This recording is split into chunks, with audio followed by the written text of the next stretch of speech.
नमस्कार। इस वक्त हम मौजूद हैं मुजफ्फरनगर के महाभारत कालीन प्रसिद्ध तीर्थ स्थल शुक्रताल में। आप देख सकते हैं कि यहाँ पर जो है श्रद्धालुओं की काफी भीड़ है।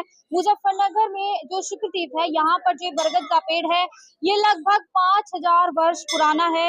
यहाँ पर आप देख सकते हैं कि दूर दूर से श्रद्धालु आ रहे हैं और बहुत ज्यादा भीड़ यहाँ पर मौजूद है। इस वृक्ष की मान्यता है कि यहाँ पर दो तोते का जोड़ा होता है। अगर आप उन तोते के जोड़े का दर्शन कर लेते हैं तो जो आपकी इच्छाएं हैं, जो आपने मांगी है, वो पूरी हो जाती है। आप देख सकते हैं कि यहाँ पर भीड़ कितनी मौजूद है। यहाँ पर पुजारी जी भी हमारे साथ मौजूद हैं।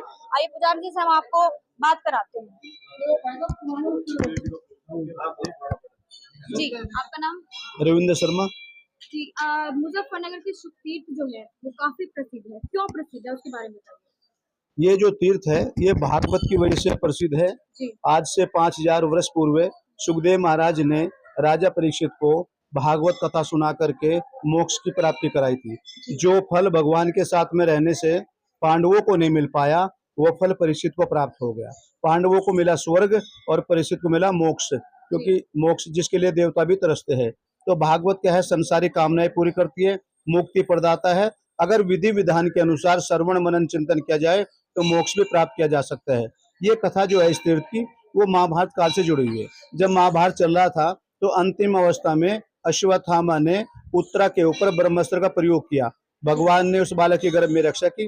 वो बालक आगे चल के परीक्षित के नाम से विख्यात हुआ और परीक्षित के समय में कलयुग का आगमन हुआ। कलयुग की वजह से राजा से ऋषि का अपमान हुआ, गले में सर्प डाला और ऋषि के पुत्र ने श्रृंगी ऋषि ने श्राप दिया। श्राप डाला तो श्राप के कारण से मृत्यु हो जाएगी 7 दिन के अंदर।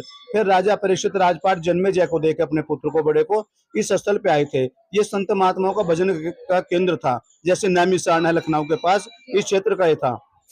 कभी आपने कथा सुनी होगी, हस्तिनापुर के राजा हुए दुष्यंत। तो दुष्यंत राजा शिकार खेलते हुए कर्णव ऋषि के आश्रम में गए, जो कोटद्वार साइड में है। शकुंतला से मिलन हुआ, गंधर्व विद्या से विवाह हुआ, निशानी के तौर पर राशि चिन्ह अंगूठी दी।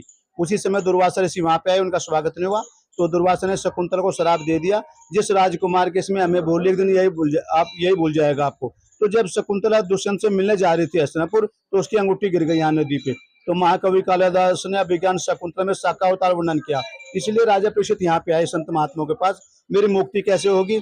मेरे पूर्वजों पे भगवान की बड़ी कृपा रही, पग पग पे रक्षा की है और मैंने उस वंश में जन्म लिया है और मैं प्रेत बनूं तो संसार क्या कहेगा? मेरे लिए कुछ तो करो कि जिसने गर्भ में रक्षा करी उनका ध्यान करो। वही नारायण संत रूप में सुखदेव मुनि के रूप में प्रकट हुआ 16 साल का, और भागवत सुना के वो चीज प्राप्त करा दी जिसका वो अधिकारी ने था। जिससे प्रेत बनना था उसे देवता से ऊपर स्थान मिल गया, मोक्ष मिल गया। तो भागवत है मोक्ष प्रदाता है।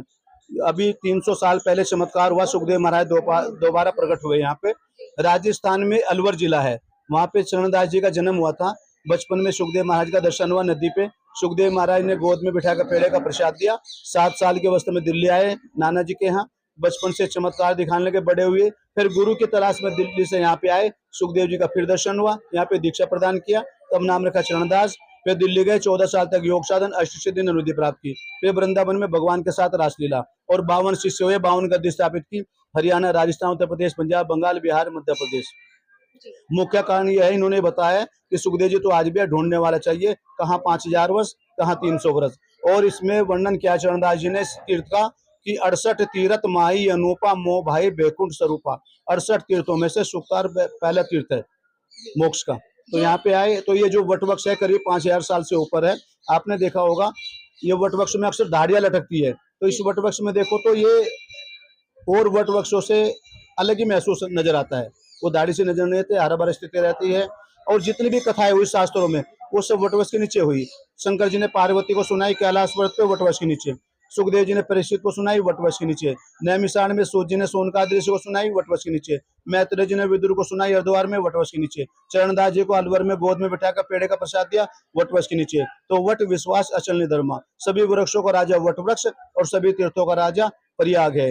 ये जो तीर्थ है दिल्ली से 129 किलोमीटर, जनपद मुजफ्फरनगर से 28 किलोमीटर गंगा तट पर स्थित है। इस तीर्थ को विकास में लाने का श्रेय ब्रह्मलीन पद्मश्री पद्म भूषण 129 वर्षीय स्वामी कल्याण देव महाराज को जाता है, जिनके अथक प्रयास से इस तीर्थ का विकास संभव हुआ। तो दूर दूर से लोग बाग यहाँ भागवत कथा कराने आते हैं और अपने जीवन को सफल बनाते हैं। एक बार इस तीर्थ पर आइए, उसके दर्शन का लाभ उठाइए। वट वृक्ष पे जो मान्यता है कि यहाँ पर जो तोते होते हैं, लोगों का कहना है कि अगर उनके दर्शन हो जाए तो मनोकामना कहीं ना कहीं पूरी होती है, उसके बारे में आप क्या कहना चाहेंगे? देखिए, भगवान का स्वरूप है।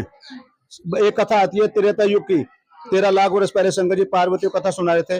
तोते ने कथा सुन ली, तोता उड़ता उड़ता जा रहा, शंकर जी त्रिशूल लेके दौड़े, वेद व्यास की पत्नी जबाई ली, छोटा रूप बना पेट में गए, बाद में 12 साल बाद पुत्र में प्रकट हो गई भी, और 12 साल का रूप बना के जंगल में गए, जनक जी को रूप बना अंतर ध्यान हो गया।